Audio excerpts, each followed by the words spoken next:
increasingly a national security issue, particularly for coastal states like Florida. What concrete measures should the federal government take to protect U.S. national interests and bolster resilience to climate's impacts? Well, stop denying it for one thing, because it's happening whether we want it to or whether we believe it's going to or not.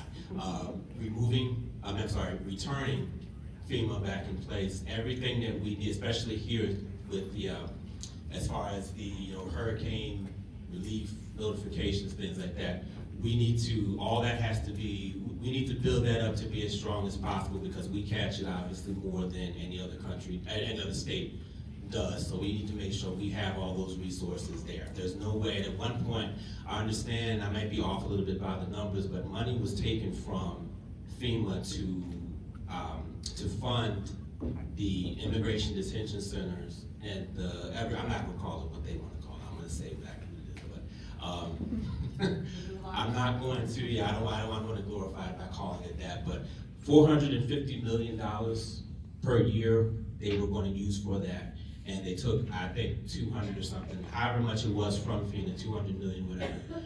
We, of course, obviously, we can't do things like that. So returning all this back to FEMA, giving them everything they need, because that's all we need here, especially. So on a national level, natural disasters, we can't go all around that. We can't go around climate change either. Climate change, natural disasters, don't care if you're Democrat, Republican, Independent, or otherwise. So we need to make sure we all get on the same page as far as that goes.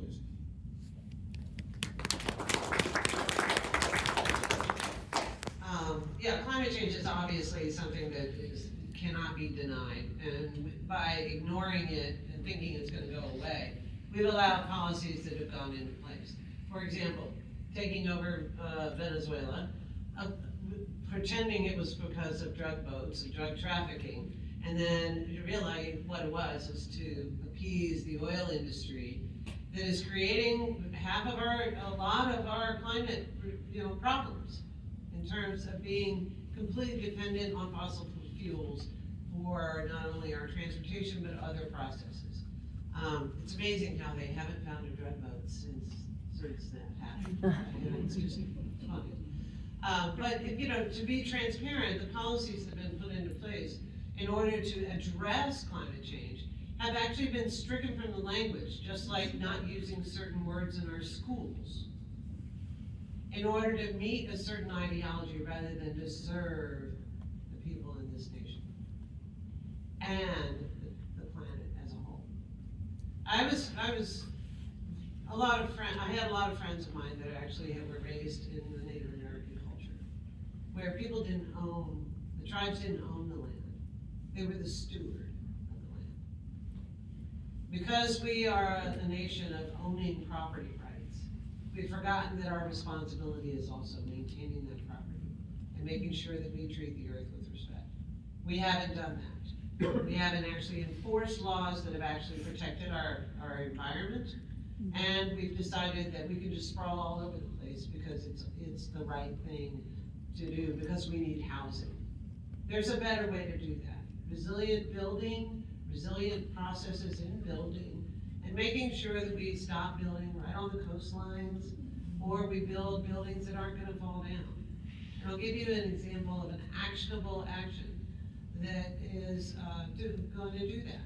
I helped fund one of our local CDCs that now has a digital printing of a concrete printing process to build a concrete home. Termites don't eat concrete. Concrete doesn't get blown over in the wind.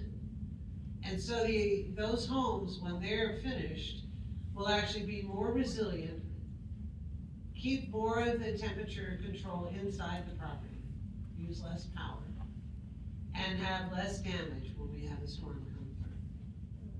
That's a process of looking at problem solving that climate change matters when we're deciding on how we solve problems in our communities.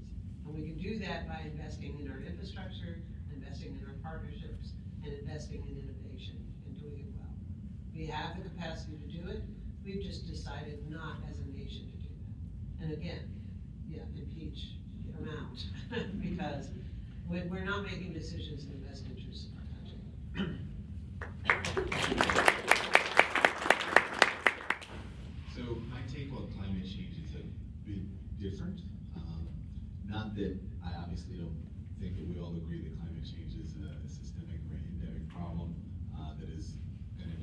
call if we don't do something about it. But there's no one who doesn't think that climate change is actually happening in the political class. Every Republican knows that climate change is real. They all know that what's happening to our Earth is because we're causing it by fossil fuels, by fossil fuel usage, right? 60+% of Floridians would like to see green energy be the way of the future. They want to see more solar panels, they want to see more wind. So we have a clear-cut position where the people want one thing and their elected representatives are not providing it. Instead, their elected representatives choose to stick their heads in the sand. And we have to ask why that is. And it's because those elected representatives have been bought off by the corporations and by the organizations that are put in place exactly what's causing the demise of the Earth. So making clear that that type of corruption will not be tolerated is really the first step, because it's not a problem of ignorance. It is exactly that. It's a problem of corruption. We don't see many politicians using their bully pulpit to highlight that, because it's a problem on both sides of the aisle. Both sides of the aisle fall victim to that, both parties. So the first thing you have to do if you really want to clean house is keep your hands clean and not allow yourself to be bought out to the point where you will turn your back on the Earth, turn your back on future generations for what you view as your political expediency right now. That's the first concrete step. The second concrete step is going to be making sure that those actual green energies have a place in our state, in our nation. There's no way that green energy companies can begin to compete with the wealth and the vast political expansion of fossil fuel companies without incentivizing it. So earmarking funds that incentivize green ways to produce energy is the way that we push back and fight back, but you're only going to win that battle if you highlight the corruption that has allowed the system as it is to be in place.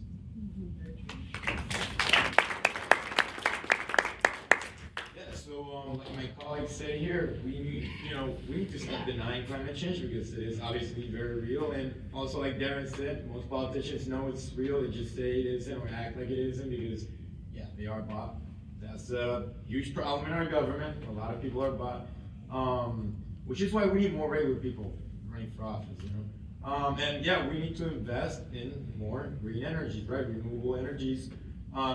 Teach people, regular people, about how real climate change is, because there's a lot of people who just outright don't believe in it. So we need to teach our constituents more about it, as so that they have better understanding that yes, it is real, and they can support politicians who support bills that are in favor of the climate. Because a lot of people say, oh, the Earth is gonna be destroyed. Well, yeah, I mean, the planet is still going to be there. We are the ones who are going to die off.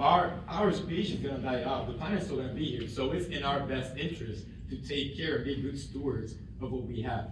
Because moving to another planet, yeah, forget about that. We need to focus on what we have right now. And that's taking care of our home, of our planet. So yes, we need to invest in green energies now, not 50 years from now.